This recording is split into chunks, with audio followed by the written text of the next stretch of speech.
This conference will now be recorded.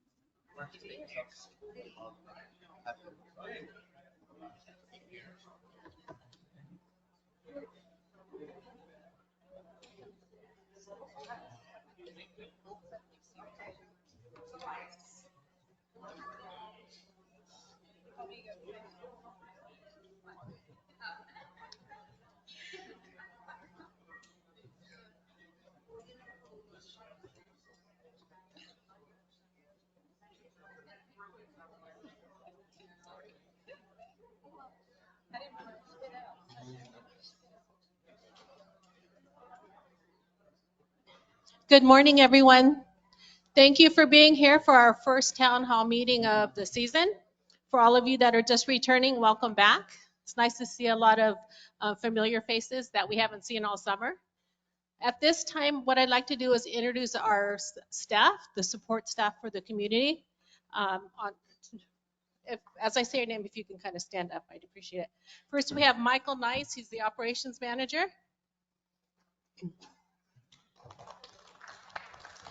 Bradley Gonzalez, DRC. Amy Maxfield, compliance. Don Oberg, accounting. Stephanie Kilholz, receptionist. And Thelma Bellew, an activities coordinator. And my name is Darlene Pedro, and I'm the general manager. Yeah, I'll get to them. And now this time, what I'd like to do is introduce the supervisors for our individual departments.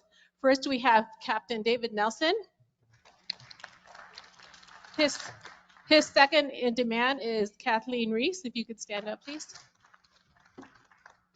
We have in our landscaping committee, our crew, we have Hector Navarro, sorry, Hector. Al Davies is our maintenance supervisor. And Joanna Ramirez is our housekeeping coordinator. So all of these faces that you see here that I've just introduced this is how we keep our community going. And we've been working really hard this year. I'm really proud of our staff. We did a great job this summer. So I'd ask if you can all give them a great hand because they did wonderful. At this time, I'd like to just call up Chef Peter T. He'd just like to say a few words to the community.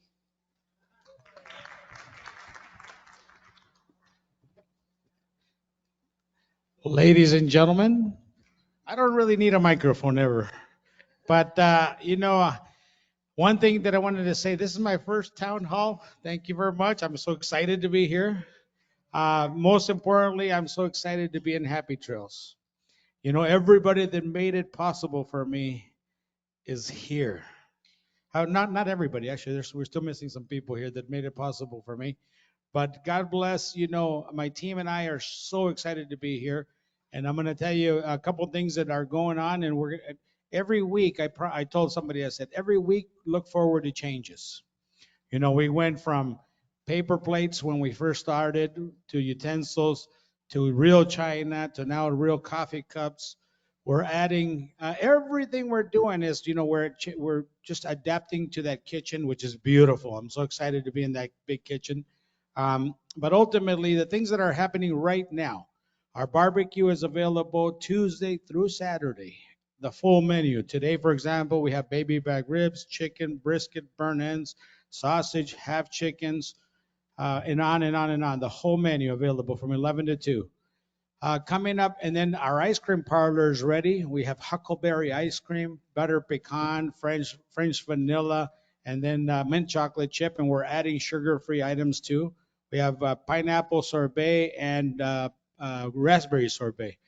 So coming up soon, we have our Thanksgiving. I wanted to add, Thelma and I were talking, and we forgot to put on their stuffing. Of course, we're going to have our great stuffing that we always do it every year. So we're going to have an incredible Thanksgiving. On November 7th, we're going to start opening for dinners as well here. So this is an exciting moment for me because I get super excited when it comes to food. But we're going to start doing dinners. Fish fry right now, we do it every Friday from 11 to 2. Starting November 7th, we're going to do the fish fry all day. We're going to have the Icelandic cod like we do. We're going to add the catfish, my favorite, and the walleye when available. So prime rib dinners, meatloaf, everything is coming. So thank you very much, my friends, for all your support. And very, very important. You know, we're here to take care of you. What I always tell people is suggestions. I'm always open to anything that I want. You know, I have a rule of thumb. Very simple. When somebody asks me for something special, I listen. When it's more than 3 people, I definitely listen. So, you know, my goal here is to cater to you guys, to everybody here. And more than anything, comfort food, as you can see. But thank you very much, my friends. You guys are awesome. Thank you, everybody. Thank you, Chef.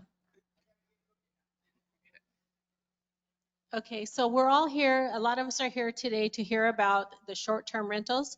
So we have 3 people here from the City of Surprise Code Enforcement. We have Tiffany Kopp, Mike Smith, and Mindy Davis. They're going to give a presentation, and then once they're done, we will we'll open it up to questions for them. Thank you. Good morning. Can you all hear me all right? Okay. I'm Tiffany Kopp. I am the Assistant Director of Community Development, and I just had a revelation. I have been doing life all wrong. How did I not know all this good food existed out here? I'm sitting here going, why don't we come out here for lunch? What is happening? So you guys are very lucky to have all those great amenities. I have with me Mike Smith, who is one of our code enforcement inspectors for the city, and then Mindy Davis, who is our code enforcement manager. And we're going to talk to you a little bit about the city's new short-term rental ordinance. So many of you are probably aware that in April, the city adopted an ordinance governing short-term rentals in our city. And what that really looks like is if you offer your residents, either in whole or in part, in a transient capacity, 30 days or less, for rent, so like the Airbnb, VRBO, that's really what we're concerned with this short-term rental. There's a licensing process through the city, $250 licensing fee, and some requirements that you've got to meet to get that property registered. The reason for that registration is actually multi-part. One, for public safety. If we've got transient individuals who don't know our community and there's an emergency at that residence, we, the city, want to have on file who the property owner is, who's the emergency point of contact for that property, 24 hours a day, 7 days a week, that we can reach out to. Because again, those renters may not know that information, know who to contact. Everyone knows 911, but if it's something with regard to the property, who are they reaching out to? Who are we as the city getting in touch with to let them know that something's happened, especially if the owner's not present, if the owner's out of state or lives in another city. The other part of that is that we as the city can exclude certain I gotta go listen to activities this. from occurring in those residences.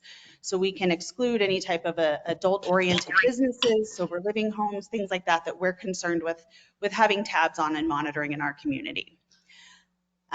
So if you go online, if you've ever been to the City of Surprise website, surpriseaz.gov, you can look up municipal code, and the short-term rentals is now chapter 26 of our city code online. You can read it in its entirety. I do apologize. I had a presentation all prepared for you today and, technical difficulties, of course. So I will definitely get that sent out after the fact so you can look through that. Make sure that that has all my contact information and code enforcement contact information in it if you have questions. But what I'm going to do in the meantime is just kind of go over the licensing requirements and what we'll be looking for if you do operate a short-term rental, what you'll be expected to provide us as the city at that time. And then from there, we'd be happy to take any questions that you've got. One thing I do want to emphasize is the city's short-term licensing process is different from Maricopa County's requirement to register your rental. So if you own a property here, but it's not owner occupied, meaning you live elsewhere and it's a full-time rental, Maricopa County does require you to register that with them, that property with them. So kind of 2 different registration processes to go through depending on what the circumstances are for your property. So going through the license application requirements, again, it's a $250 flat fee. We'll be asking for property owner information. The person making the application, if they're not the property owner, if they're in a property manager or something like that will want their contact information as well. Of course, the physical address of the property that's being registered as a short-term rental. And again, we will want that 24-hour emergency contact information. So we will require the name of an individual who, whether it's you or someone you've designated, that will be that 24-hour point of contact for the city if an emergency happens. We will be verifying that point of contact as well. So if you put your neighbor Susie down, Susie hopefully will know after this meeting, she's going to get a call verifying, yes, Susie agreed to be John's 24-hour point of contact for John's property, or however that's going to work. You will have to provide proof of a transaction privilege tax license that is obtained through the Department of Revenue. That's not something the city governs. It's not a city requirement. That is a state of Arizona requirement. You will have to have proof of insurance, and I can go over that in a little bit greater detail. But again, that's to protect you. If you're having renters in your property, we want to know that you're protected and that property is protected against any damages or liability for having those renters in there. The license will be good for 1 year from date of issuance. So each year you will have to renew, and each year we will be re-verifying that emergency contact information and all of your other requirements are met. Going ahead to the insurance. The insurance requirement is at least $500,000 general liability. So again, that's to protect you. That's to protect the occupants of your property. And then once your license is approved, the city will issue you a letter to distribute to your neighbors. So we want the neighbors to know the property is a short-term rental and who to contact in an emergency as well. And then we'll give you a license to post inside the property. Those are really the highlights of the process. Since this is now part of our city code, there are violations for not registering your rental. So if we get complaints through code enforcement that there's a lot of comings and goings and the neighbors haven't been notified that you've got a rental, code enforcement may come out and start asking questions of the owner. With that, I'd be happy to take any questions that you all have.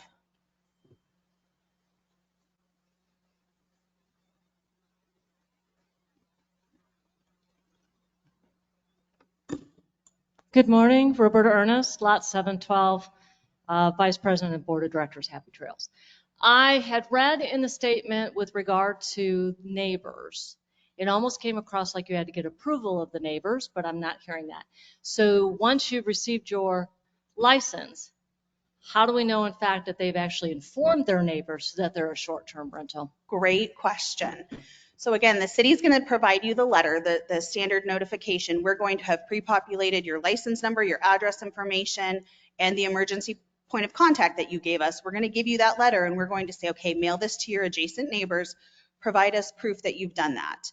So that proof could be certified mail receipts. That's probably the easiest. If you send it via certified mail, the post office will give you a receipt for that. Take a picture of those receipts, email it back to us. It's as simple as that. You could send us pictures of you handing it to your neighbor if you wanted to, but the certified mail is probably the easiest for everybody because then you've got proof you did your due diligence. It's very easy to send that to the city. And at that point, you know, whether the neighbors get it is really not what we're asking you. And you don't need their approval. You need the city's approval. We just need proof that you tried to notify them who to contact in an emergency and that they should expect to see some comings and goings from your property. Great question. Thank you.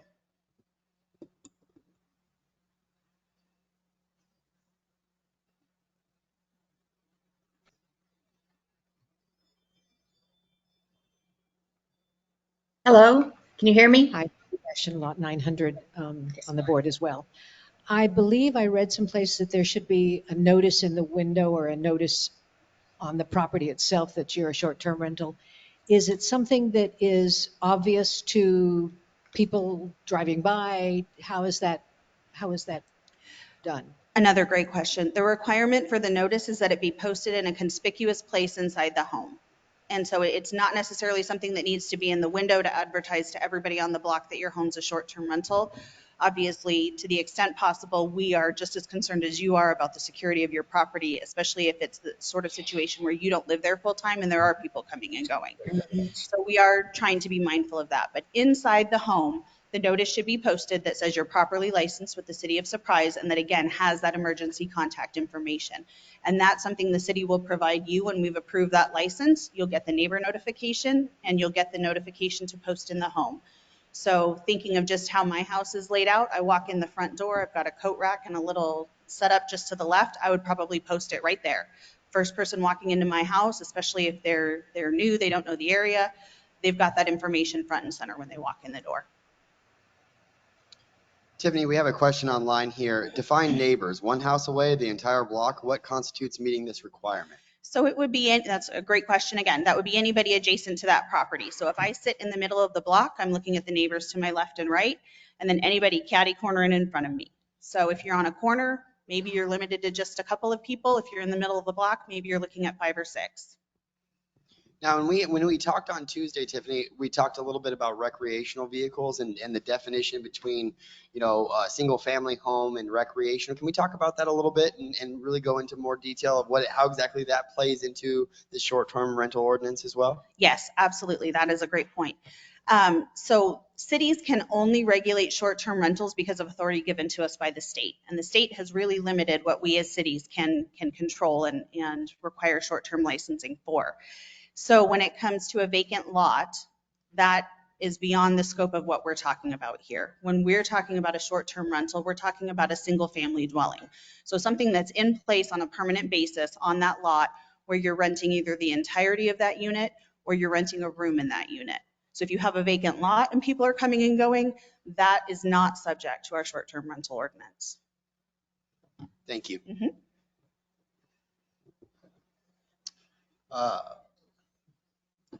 I apologize, I'm a fast walker. Roberta Ernest, 712. So that's a good question about what about realtors and how this applies to the realtors that we have in here that are renting these facilities or homes.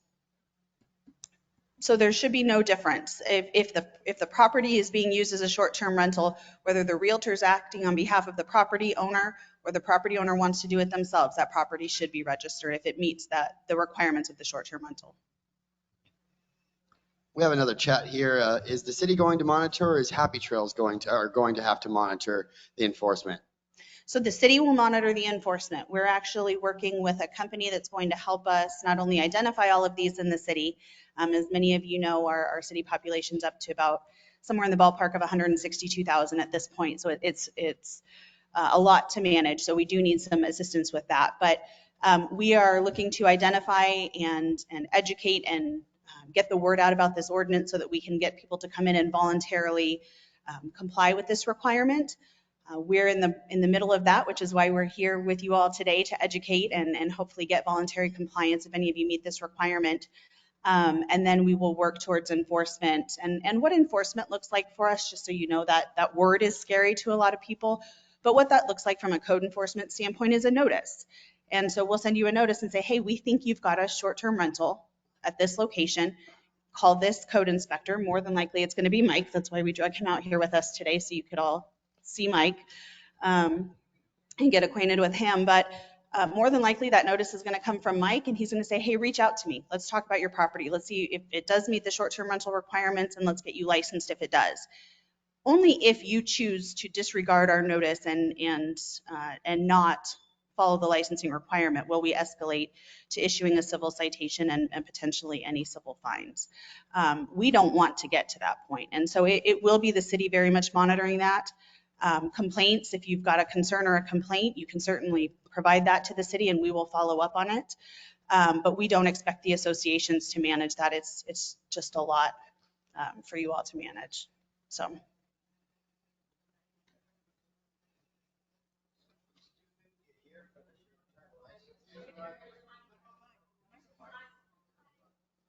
I think I heard your question. $250 a year for the short-term license?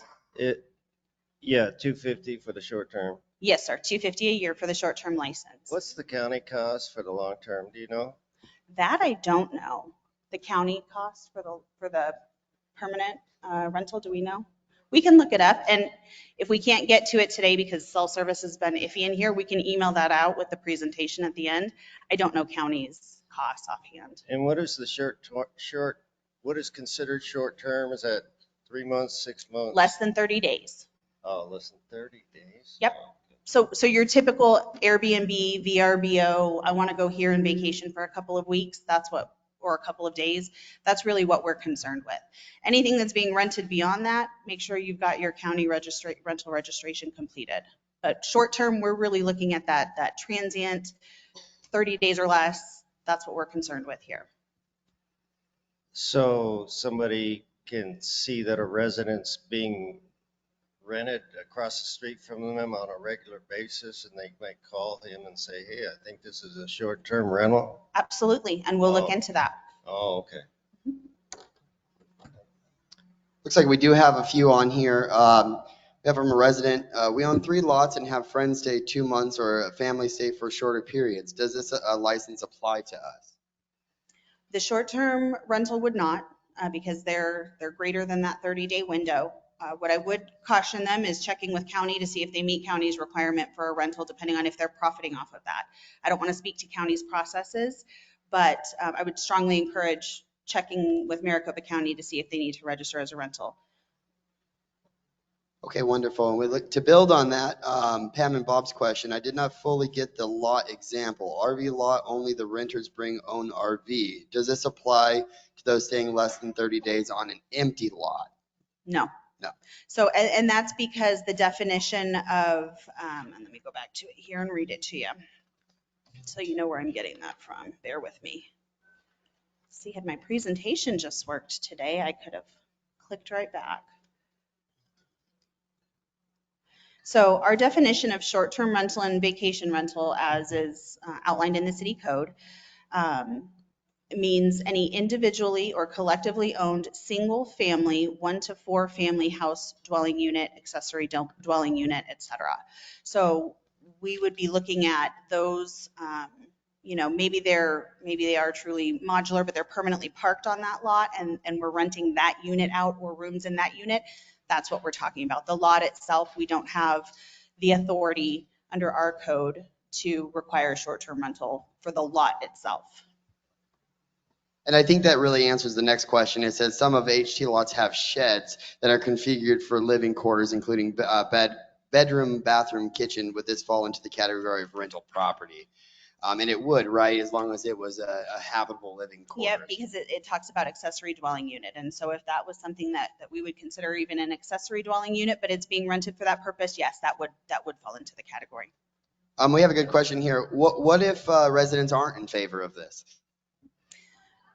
Well, unfortunately, our window to comment on that has already passed. City Council's already approved it. You can certainly express your displeasure, if you aren't in favor of this, but it is already part of our codes. Our City Council voted on it back in April.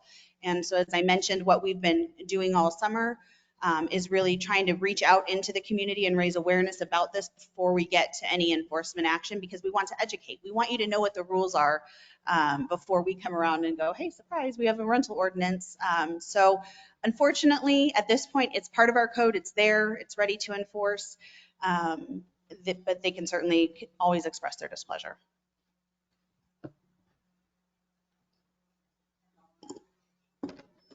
Laura Couture, lot 711. I guess this question is for board and management. How are you going to handle this when we turn in an application for use to have somebody come? Are then you going to check to make sure we have a license? And how is that going to work for our notice of occupancy? So we won't have access to those licenses. If we start seeing notices for short-term rentals, we could report it to the City of Surprise and they can look into it. But we won't have access to the applications. You mean the notice of occupancies? Yeah, well, some of these notice of occupancies, it could be for a family member that comes in for a couple of weeks and they're not being charged. That is not part of the ordinance. Am I correct? Correct. Okay, so those we would approve. If it looks like a pattern where they actually are renting out, then we would report them to have them investigate. And really quick, I do have an answer on the county cost. It's $10 a year to register with the county. So very cheap cost to register your rental. Hi, my name is Lori. I'm in 2124 lot, and I have a hypothetical question. If there is a renter who he or she rents for 2 months, let's say, or 3 months, and they decide to leave early, like it's less than a month, how does that work? I would not consider that situation a short-term rental unless that was a consistent pattern, which I think kind of comes back to the question we just heard.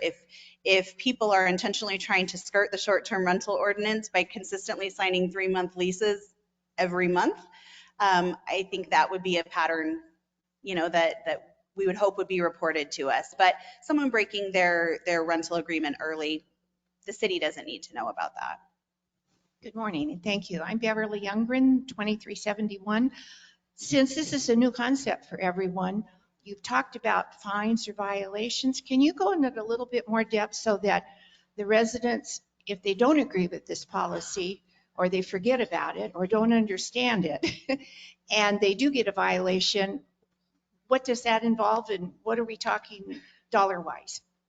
Yes, great question. Let me find, I've got a section in the code here that calls that out specifically. So one thing I want to make abundantly clear is that, again, I want to reemphasize the code enforcement process. Our goal is always to educate, notice, and enforcement is our last resort. We really want voluntary compliance for code enforcement issues, and this would be one of those. So if it's the sort of thing where you're out of state or you say, oh, I didn't know, maybe someone wasn't here today and they need to get their documents in order, we're going to work with you to come into compliance. We don't want to penalize you. Really, we reserve that for those people that just decide that they don't have to follow the rules that our city council has put in place.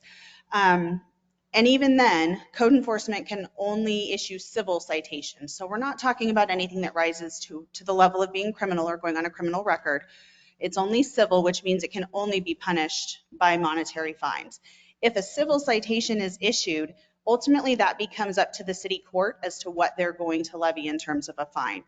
The typical fine we see starts anywhere about $100, and then if you're a repeat offender, it can go up from there. However, we do have a provision in our code for enhanced penalties. Give me 1 second.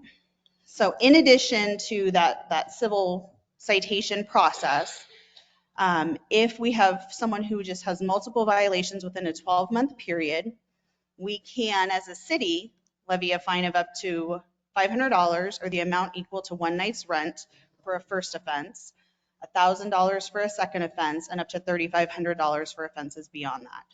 So again, that would be someone who just does not want to play nice in the sandbox, right? Who just does not want to comply despite our efforts to educate, to notify, and to work with them. So that's really kind of the worst case scenario, but when we're talking about civil citations and civil fines in court, generally you're looking at about $100 is where the court starts with them based on what we've seen.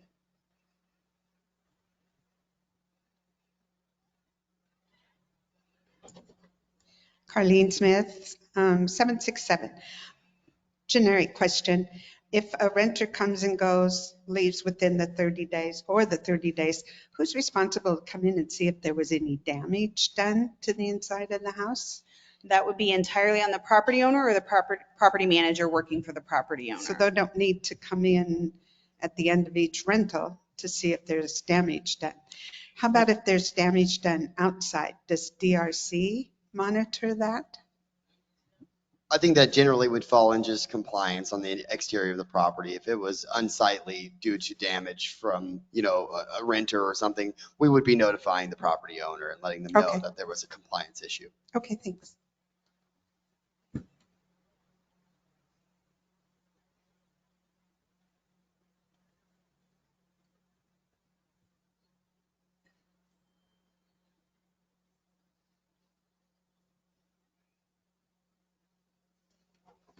Mary Jo Methune, 1621. Does this mean that Happy Trails Resort has to comply to short-term rental here? Yes, is the short answer. Falling within the jurisdiction of the city of Surprise, the city code now has the short-term rental ordinance. So any property that's rented on the short-term basis that meets our definition, that 30 days or less, that single-family home needs to come in and get that short-term rental license. So Airbnb is now going to be in Happy Trails. I know I've heard that that's occurring, but I think really the goal here, Mayor Joe, is to really put more restriction on those Airbnbs. If they are here, then our current rules don't prohibit them to be here. The city's putting more pressure on them to do it right. And I think that that's what ultimately we're getting out of this, is that those short-term rentals on those Airbnbs are going to be addressed and done properly through the city's ordinances in Happy Trails. We don't have a huge ordeal with them as this point in time, but we do see them growing more and more over in this location. So I think that it's important that we have that extra enforcement as well. So ultimately, I think it's just helping the community. okay, thank you. Correct. And just to echo, going back to the beginning of my presentation, our goal with this is really public safety. We want to know who are we contacting if there's an emergency. The neighbors should know what's happening in that property and who to contact if there's an emergency. So it really is just adding that extra layer of oversight. We do have the Airbnbs and the VRBOs in our community. And so how do we help protect the community with the influx of those coming in is really what we're after with this.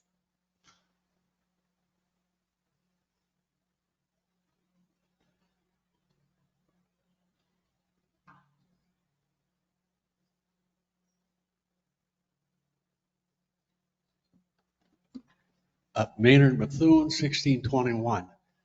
We had a meeting about this not too terribly long ago about short-term, what we call short-term. Now, as I remember, the people didn't want to have people coming in for 2 days or a weekend. What? Oh, for a couple of days, like during Super Bowl or whatever. And then too, I'd like to know, who do we contact if we're having problems with these people? Do we contact these people or do we contact the police department? So you're probably going to contact both, would be my guess. You're going to want to let the association know, and you're going to want to let code enforcement know, because there may be different things happening that each of us can address. With regard to not wanting these, I think that's a sentiment that a lot of communities share. And going back to what the cities can or can't do, the state limits our ability to say these can't come into Surprise at all. We can't do that. State statute says you can't do that, but what you can do is license them and try to have some oversight and try to provide some safety and protection to your community. And so that's really what we've done. So to the extent that we can try to offer some solace that these are coming in, and we are trying to do our best to make sure that they come in responsibly, that everybody understands that there is a requirement to communicate with the city if you are operating an Airbnb or a VRBO.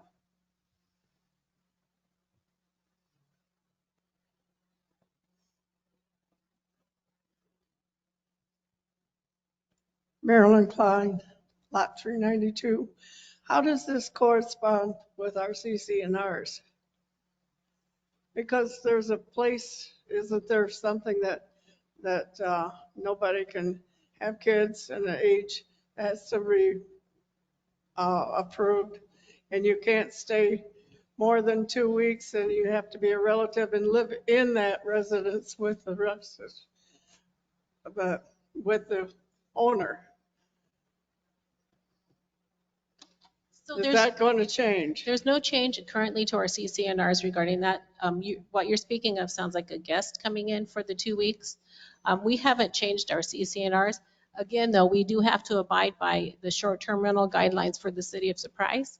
Our current CC&Rs do not have a limit on how long someone can stay. But again, if someone reports it to us that, say, someone calls and says their neighbor has someone over there, they've been there 2 weeks, they're renting out their place, we would have an obligation as in the office to report it to the city for them to investigate. Okay, thank you. So we can't keep them out.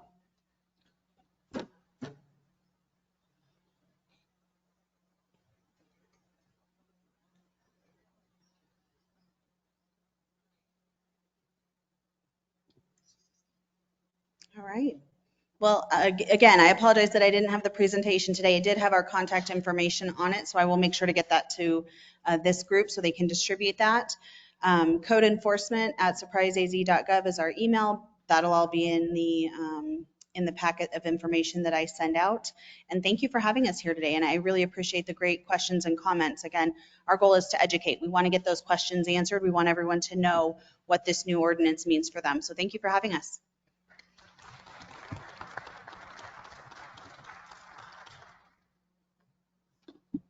Thank you, Tiffany.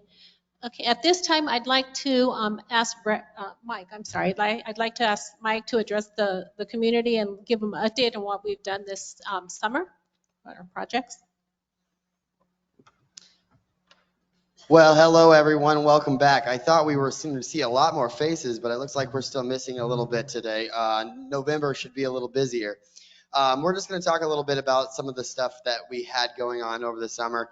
My brain's a little jumbled with all the projects that we had going on, but to give you a little synopsis of what we've done. We did make through our 2023 asphalt project. It did go over very well. We did reconstruction to the Villa parking lot. We did reconstruction to some of our other areas as well. We did a crack seal and a seal coat to Town Center parking lot. The ranch, as well as Cascades parking lot was reconstructed. So we did some good asphalt work over the summer months. We had some punch list items that are still kind of hanging over our head a little bit, get those finished up and situated, but it went really well. We're really happy with what we were given, what was provided by the asphalt company over the summer. And we're excited to move on to the next phase of that this upcoming summer. We should be able to get through the next phase of Section 4 that we have upcoming in well, hopefully this upcoming summer once we get talking about it. So we're coming to the end of the road of asphalt. Hallelujah. We do have some roof repair underway. We did get Phoenix Roofing and Repair to complete the flat portions of Town Center, 1/3 of Town Center building, which includes the main office building activities in that portion of the Town Center buildings. We are going to have Phoenix Roofing and Repair coming in towards the middle of this month to start working on the metal portion of that roof. We're going to stage them on the backside of that building so that they're up and out of the way as much as we possibly can. They're not going to be storing any material on site out in the parking lot to try to keep it clean and beautiful. They're going to be bending all the material on site. So we will have a little bit of a nuisance there for a moment to get through that. But we wanted to make sure that we didn't start tearing off any of the roof until we had some potential storms that were going to pass. So we didn't really get a whole lot of rain, but you never quite know with our monsoon season. So we're going to have that underway. We'll get that started up, and we'll have that completed by the end of November at the latest. So shouldn't take very long on the metal portions. That was one big thing that we wanted to jump on for that. I'll jump right on it. Everybody's looking for our car wash. We're looking for our car wash as well. We have a vendor called National Car Wash, and we got into built a relationship with him at the beginning of or the ending of last season, and ultimately ordered a new car wash system for Happy Trails. And there's a lot of excuses, of course, but the reality is the car wash system is in Arizona. The gentleman that installs it is in Texas. So he's going to be here by the 15th of October, we are told. It's going to take 1 to 2 days to install, and we will have a brand new fresh car wash system down there. We apologize that it hasn't happened yet. We've been battling trying to get material and get it all into this location, so that's coming soon. Lots of little odds and ends that you'll see throughout the resort. There's been some minimal changes with relocations of some bulletin boards. We provided another additional ramp in the town center to try to accommodate some accessibility. issues. We had quite a few falls that were on that curb area outside of the Performing Arts Center, so we wanted to make sure that that was accommodated. We got some drainage issues that were addressed throughout Town Center, some concrete issues that needed to be addressed. So lots and lots of just little odds and ends throughout the resort. I'm sure I'm missing something as we, AC units, yes, that was a big one. Of course, we had Town Center here, Chuck Wagon air conditioning unit. We had a 20-ton on the Chuck Wagon that went out. That was a struggle, of course, and we had that replaced. So that was, it went pretty seamless. Everything went well. We did have Stitchery air conditioning also went out and had to be replaced. Quilt rooms had to be replaced, and currently have an air conditioning down on the sawmill. So we're playing the shuffle with the air conditioning units as we speak, but we're getting to the point where they're all new. So everything is going really well in the aspect of, you know, operating some of this construction, and we're really happy that things are moving. Our staff is doing a fantastic job to upkeep on the community, maintenance, landscaping, housekeeping, patrol. All four of those departments are absolutely doing a fantastic job, and we're very, very, very, very proud to have him here on the property. So that's just a little bit that we were talking about. Before we open it up for questions, we do want to hand the microphone over to Amy. Amy is going to talk just shortly about our fall cleaning that we're doing this upcoming season, just to try to get a little bit more information, communication out there with the residents in regards to compliance. So I'll turn it over to Amy and we'll go from there. Good morning, everybody. So I just kind of wanted to go over real quick what the fall cleaning is and what to expect from it. So there are some larger ticket items that need attention here throughout the resort. For example, exterior repaint on the homes, driveway conditions, screens and windows, things like that. You know, they're more pricey. It takes more time to get them. Sorry, Siri's listening.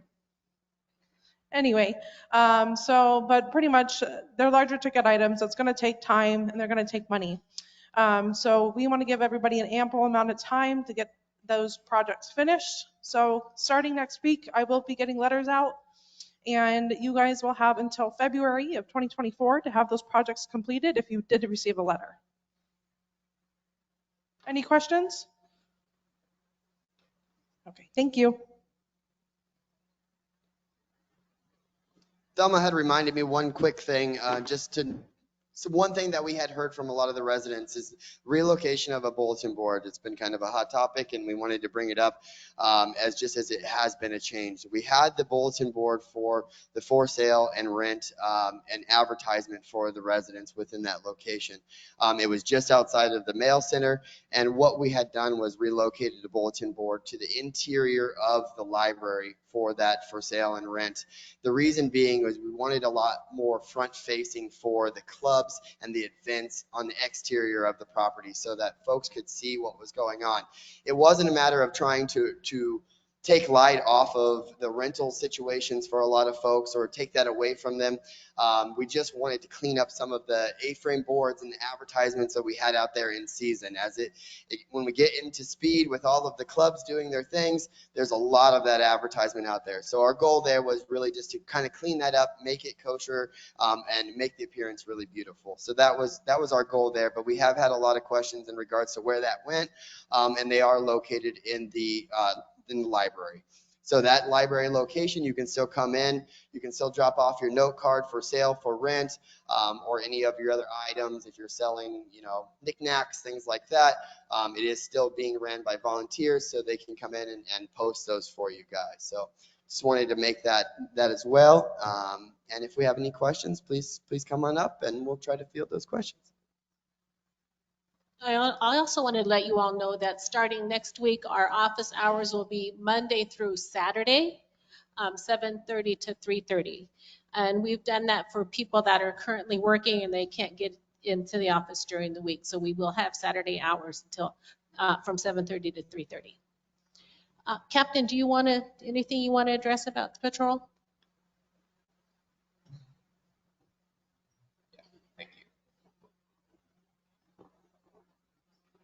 Good morning. I want to make sure everybody knows that Patrol's always here to help you. if you have any issues, you can always contact me or my XO if you ever have anything. If you want to see me, you can call me or I'll stop by and we'll talk. If you have any problems, please let me know. I will be unavailable in a couple weeks, so my XO will be here. My phone will be dark, so if you have any issues, please let me know. Okay? All right, thank you. Thank you, Captain. Anyone else up here have anything want to address? Okay, at this time, let's open it up for any questions.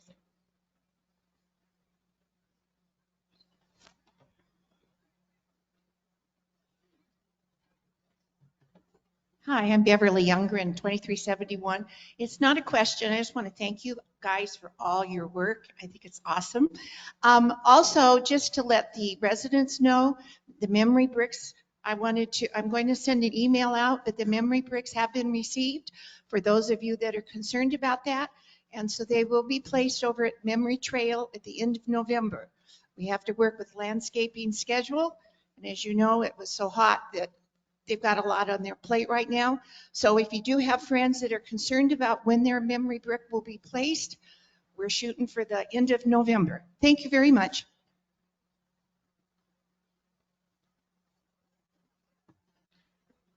Brad, 1655.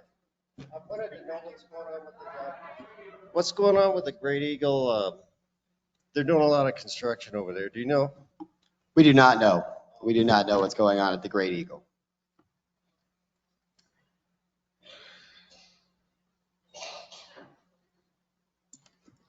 Carlene Smith, 767. I've asked a couple of you when there might be a date for the roofing for NC1 and when the flooring will be replaced. Yes, indeed. So NC1, the flat portion has been completed already. The metal portion will work in conjunction with the actual roofing in town center. So mid-October, the company is going to come in. We're going to pull metal off of the town center area and NC1. That was what was approved by the board of directors. So we did a foam roof on the flat portion of NC1 and the flat portions of town center, and then the metal will all be replaced. I know that Fun and Games had talked with the BGM committee last season in regards to the flooring and working that out, and that's going to come forward in the BGM committee as well. Get the Fun and Games committee back involved in that. We can discuss that again, because we're going to be at that point where we're going to be secured without any leaks. We can address the flooring. How about the pigeon problem? Pigeon problem, yes. So I talked to a gentleman yesterday. His name's Kevin, and he's coming out to give us an additional estimate on rectifying. We tried some things, it didn't work, and that's where we're at now. So we're going to have to do a manual exclusion. We're in all of those 6-inch soffits up in that portion. We've done spikes. It tends to hold their nests a little bit better for them. So it's time to do a little bit deeper dive into what we need to do. So we're going to exclude them from that location. It's got to happen. That is primarily the worst location for these pigeons. I don't know why they love NC1 so much. I think a lot of it's the infrastructure. There's a lot of rafters and things like that for them to hang out on. So that is definitely, that ball's already rolling, and we'll get that motion in front of the board as soon as possible. Marilyn Klein again. I have a remedy for that. Don't have that open space up there. Why do we have so much open space when it rains? It's always in front of the doors. And that one particularly is the whole patio gets wet. And that would take care of the pigeons that go down, their trash goes down on the sidewalk where you have to walk through it. We'll have to ask Coops when he gets here why they built it that way. I'm not sure, but the rafters there. We're going to put a new roof on it. So why can't we now remedy that and fill in that open space above? Just like over here in the breezeway.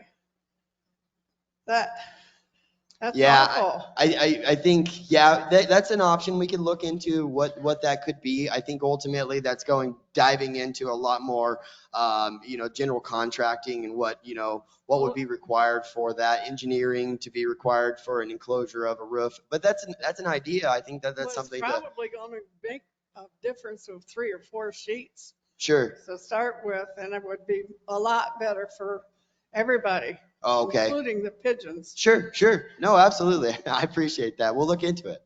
Thank you.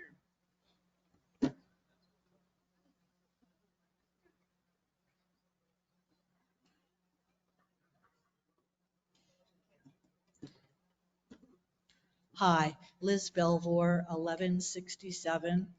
Since last year, there's been this nice little black kitty wandering around over in our neighborhood. And I guess this year that kitty has become a mama and had kittens. I don't know what to think about that. Tell me more about cats at Happy Trails. Cats at Happy Trails. So we actually had a We're Listening session last season that we kind of talked about this in more depth. And really we were able to educate ourselves a little bit on how that exactly works out. This Maricopa County protects feral cats. They're free roaming animals. So legally you cannot harm them, and they have rights to be there. The challenge with the law states that on your private property, you legally can trap a feral cat and relocate it, but you're only allowed to relocate it within the area that you're living. So that doesn't really help you a whole lot if you're relocating the cat down the street and it's coming back to where it is. The biggest trouble that we have is a lot of these entities, they're not able to assist with it because of the protection of that animal. You can't hire a pest control guy to come out here and trap them and take them elsewhere because there's nowhere to take them legally.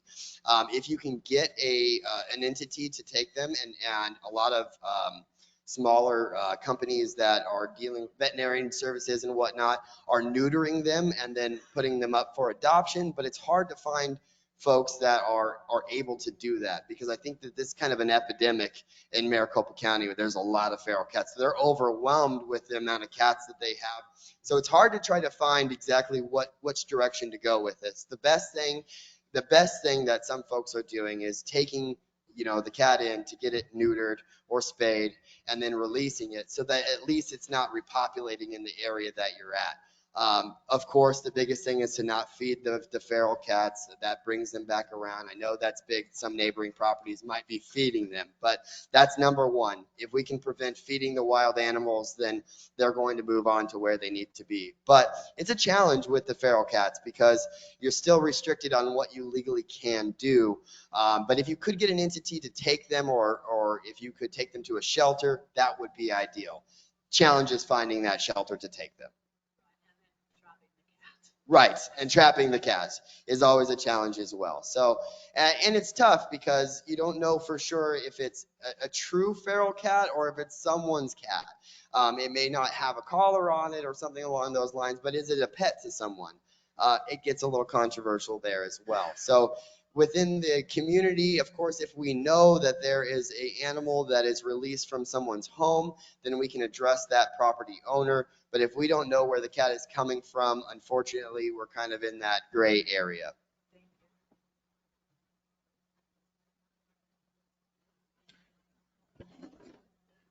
Maynard Methune, 1621. I have a question for the city people here. Now, I understand that Surprise is going back into recycling. That's been on my phone on the news several times.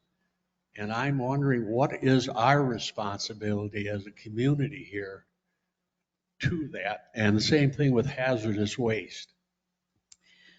Great questions. Unfortunately, the department that we represent doesn't do the recycling and the hazardous waste, but I would be more than happy to find the answers to that and share that information so that it can be distributed out if that's acceptable. Okay, thank you. And I have another question for Michael. We've been over this and over this and over this. I was in the garbage business for 27 years.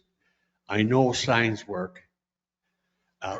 For some reason, we can't get a sign on these garbage dumpsters that says, put the cardboard in the roll-off, not in the garbage. Because that cardboard is taking all the room up now. Right, since the cardboard recycling. And there's a lot of metal going in there, but there's no sign that says don't put metal here. We need signs out there. I think we need a lot more discussion on the trash locations as well in general. I think that's coming. Well, you've been saying that for 3 years. Well, when is something going to be done? I think that this season is the season we will be talking about trash and addressing those issues. So we haven't talked about trash. Oh, of course, we've talked about trash almost every meeting. So and nothing happens. Why is that? What's that? Say? Nothing happens.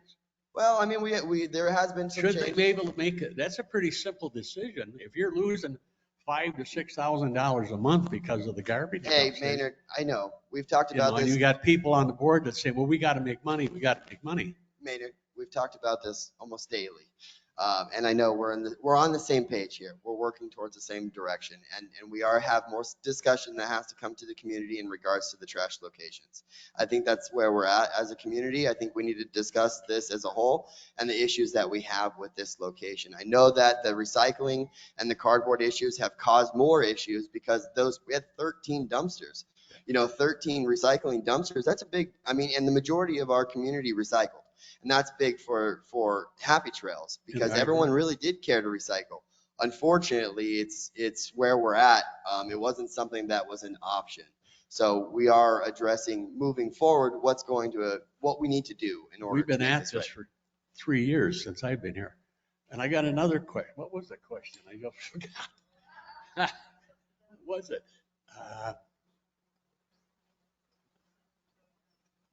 I lost my train of thought. Let me know if you remember. I'll be around. I'll let you know. Yes, sir.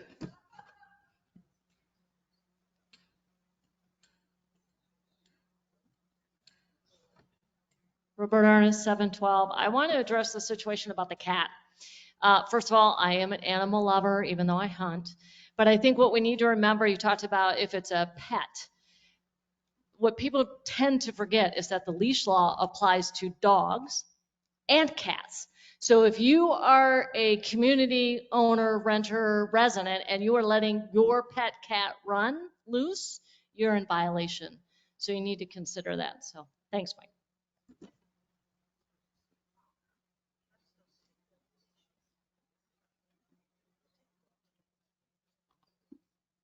Okay, any other questions? Okay.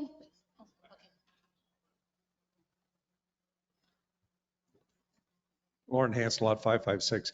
Is there any plans from the association to do another flu shot clinic? It's in our book. October the 17th, I believe. There's already Okay, I just got back, so I don't. Yeah, there's a sign-up sheet in the information room. You can sign up on there, and then in activities information room, and also take a form, have your form filled out, bring your insurance card, and Safeway will be here. We'll have one in January also. Okay, just a couple of announcements. We will be having a new owner orientation October 25th at 10 o'clock here in the PAC room. So any new owners are welcome to come and join us. We hope that you do. So you can be informed of how things are ran in the community. If you're not a new owner, you can also come. It's entirely up to you, but it is geared towards new owners in the community. Okay. If there's no other questions, we're going to close the meeting. I want to thank you all for coming today, and we hope to see you at the board meeting next week, Thursday at 1 o'clock. Thank you.